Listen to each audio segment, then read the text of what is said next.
Hello! Magandang araw mga kasari-sarites ko dyan. Kamusta po ang inyong negosyo? Sana'y panay hakbang pasulong at huwag hakbang paurong mga kasari-sarites. Bagamat mahirap talaga ang buhay ngayon ha, pero laban lang. So ngayon ang topic natin, alin ba ang mas maganda kapag nagsisimula ng negosyo? Mangungutang ka ba o mag-iipon ka na lang muna ng pangpuhunan? At sa mga may kagaya ko na may tindahan na, nagbabalak na mas palakihin pa ang negosyo, sa palagay ninyo maganda ba ang mangutang ng pera o mag-iipon na lang muna pandagdag puhunan? So, nasa sa inyo ang kasagutan na yan ha. Iiwan ko yan sa inyo ang katanungan na yan. Pero hihimay-himayin natin para maliwanagan ng ating isipan kung alin ang mas maganda ha. Dahil ito ang realidad na ating hinaharap, lalo na sa mga kagaya kung nasa masa, nasa level ng ganitong pamumuhay. So kapag may utang ka, may obligasyon ka, mayroon kang sakit kasi tuwing magbabayad ka, 'di ba? Lalo na pag bayaran ilingguhan, 'di ba? Makakasakit ka talaga lalo kung malaki ang utang mo. Pero syempre, ha, kapag magaling kang humawak at maganda ang itinatakbo ng negosyo mo, aba, okay na okay yon kasi talaga namang alam mong aangat ang iyong buhay, ha, mga kasari. Pero syempre, hindi maiiwasan, hindi naman sa lahat ng pagkakataon may magandang nangyayari sa ating negosyo. Pero syempre, ang masaklap mas lalo kapag nanghihiram ka ng pera tapos may utang ka ng dati bago nagka-emergency ang pamilya mo. Lalo na kung may nagkasakit na ospital, o di ba? So pera na naman. So panibago uutang ka na naman. So doon nagdodoble-doble ang problema mo. O di ba? Baka imbis na pasulong ka paurong. So yun ang kaibahan talaga. Yun ang masaklap na katotohanan kapag ikaw ay nangungutang. Minsan nagpapatong-patong na ang utang mo at hindi mo na malaman kung saan ka kukuha ng pambayad mo. Lalo na kung ang utang mo ay mas malaki pa ang utang kaysa sa kinikita ng negosyo mo. So mahirap po talaga mga kasari. So ako naranasan ko yung ganyan. Bagamat hindi sa tindahan ang naging problema ko. Dahil ng mga panahon na yan, ang naranasan ko yan wala pa akong negosyo. Nagtatrabaho pa ako. Pero mahirap po talaga. Yung doble-doble yung bayarin mo. Tapos umaasa ka lang sa kakapiranggot na perang darating sa'yo.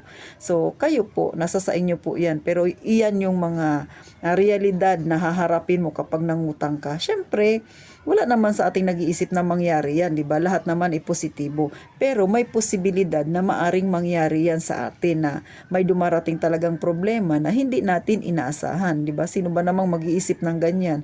O di ba? Minsan kasi ang ganda-ganda na ng takbo ng negosyo mo, biglang nagka-problema sa pamilya, di ba? So minsan nababaon ka sa utang. So yun, imbis na paahon ka, minsan nalulubog ka sa utang. So, kung sariling pera mo naman at ipon naman ang iyong gagamitin sa punan, maganda yun. Pero syempre, bago ka magkakaroon ng negosyo, mag-iipon ka, medyo matatagalan ka pa kasi syempre mag-iipon ka pa.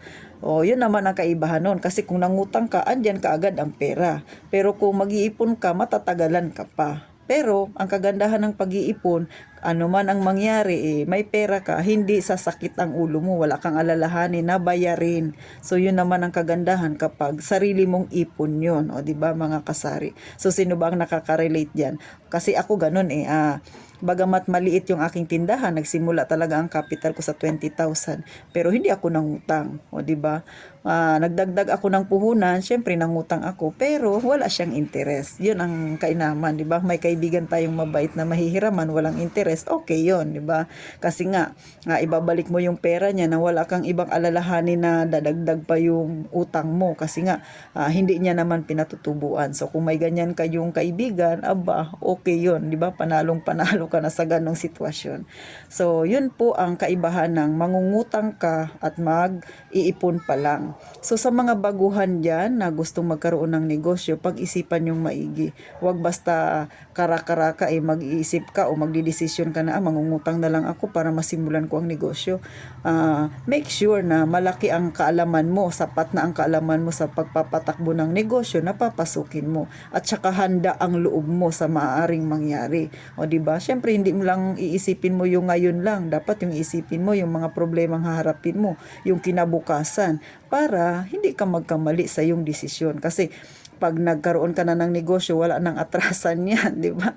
Talagang dapat diretso na. Katulad sa akin na dating empleyado, ito yung pinili ko, hindi ko na pwedeng atrasan ito, diretso na kasi nakapag-resign ako sa trabaho ko at hindi ko na siya pwedeng balikan. O di ba? Kaya pinanindigan ko na. So, ganun po. Kaya mag-iingat tayo sa ating desisyon. Bagamat maganda rin ang negosyo talaga, pero syempre sa pag-uumpisa, kailangan magtanong-tanong muna, magkaroon muna ng laman ang ating isipan kung alin ba ang pipiliin mo, ang tatahakin mong daan. Pero kung sa tingin mo ay kaya mo naman na panindigan ang iyong ginawa na nangutang ka tapos pinampuhunan mo, kayang-kaya mo namang lagpasan ng mga suliranin na yun, maganda po, sa totoo lang, maganda talagang may negosyo. Tsaka syempre, mas madali ang pag-angat ng ating buhay kumpara mo sa kung empleyado ka lang. Sa palagay ko walang yumaman sa pagiging empleyado. Merong yumaman na empleyado siya pero marami siyang sideline, 'di ba? O pag ninegosyo pa rin, 'di ba? Hindi lang na nakabase siya sa pagiging empleyado. So maganda po talaga. Pero bago ka mangutang, dapat lawakan ang pangunawa, ang isipan at saka syempre magtanong-tanong sa mga tao na kakilala mo na may mga negosyo. At saka dagdagan mo pa ang kaalaman sa negosyong papasukin mo, 'di ba? Tsaka makinig ka rin sa mga ipinapayo ng mga dating mga dati nang may mga negosyo, 'di ba? Kasi malaki ang maitutulong niyan para maging matatag ang iyong desisyon sa iyong buhay, lalo na sa larangan ng negosyong papasukin mo. So, paano po mga kasari? Iiwan ko sa inyo ang mga katanungan na 'yan. Alin ba ang mas pipiliin mo? Mangutang ba o mag-ipon na lang ng pangpuhunan? Pero sana saan man ang iyong piliin magtagumpay ka sa iyong mithiin, ha. Tsaka huwag kang mawawalan ng pag-asa. Alam kong kayang-kaya mo yan. So paano mga kasari? Maraming salamat sa pagsubaybay. At sana po ay huwag niyong kalimutang mag-subscribe sa aking maliit na channel at saka i-share na rin sa mga kakilala ninyo na may mga kagaya nating maliit na negosyo at saka sa mga nag-iisip pa na gustong magkaroon din ng negosyo, pasukin yung ganitong uri ng negosyo. At saka sa mga datihang empleyado na gusto ring magnegosyo, maaring makatulong ito ng malaki sa kanila para hindi sila maligaw, o di ba? At saka syempre, magkaroon pa ng marami at mahaba-habang idea ang kanilang isipan, 'di ba? Makapag-isip pa sila ng mga pamamaraan. Tsaka makatulong ito, magiging guide nila ito para hindi magkamali sa kanilang pipiliing desisyon. So sana po wag kayong magsawa. Maraming salamat at mag-ingat tayong palagi.